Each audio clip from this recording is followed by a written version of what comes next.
How banks create money.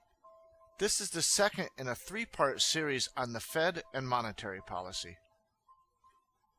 Today we're going to discuss how banks add money to the money supply using fractional reserves.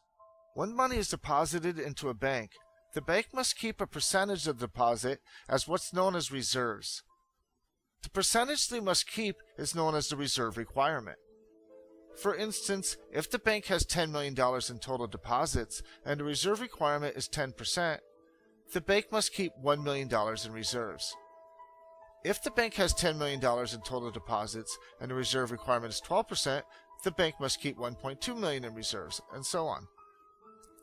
Because the banks are only required to keep and hold a fraction of the money that is deposited, the remaining amount, known as excess reserves, can be invested and loaned out.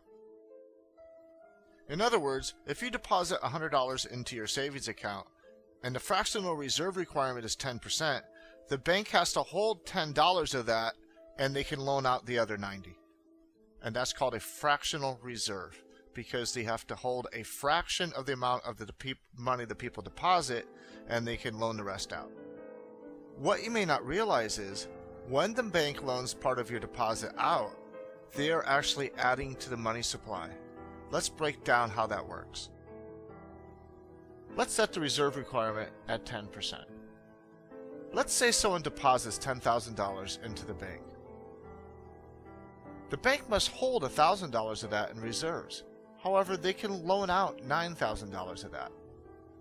Let's say they loan out $9,000 to another customer so they can buy a used car.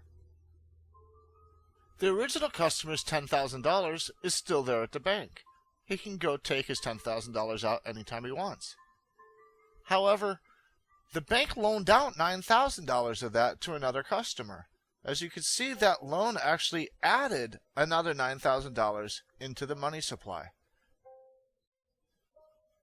So the guy who takes the loan out to buy the used car, let's say he goes and buys his car, and he gives the person selling the car his $9,000.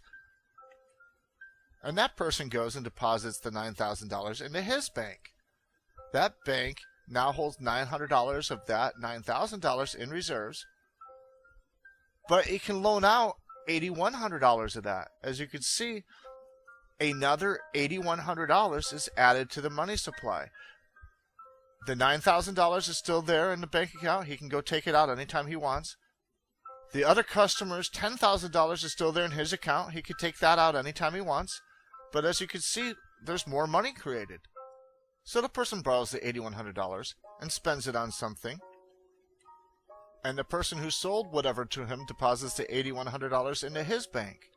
That bank keeps $810 in reserves and loans out another $7,290. That's another $7,290 added to the money supply. All the bank accounts are still there. They can go get them anytime they want. The banks are counting on the fact that not every single customer is going to come take their money out of the bank at the same time. They're assuming that as long as they have some money there, that only a small percentage of people will actually want their money out of the bank, and therefore they can keep loaning money back out with the idea that not too many people will withdraw their money all at once. This process can keep continuing indefinitely with the potential of adding 10 times the original deposit into the money supply.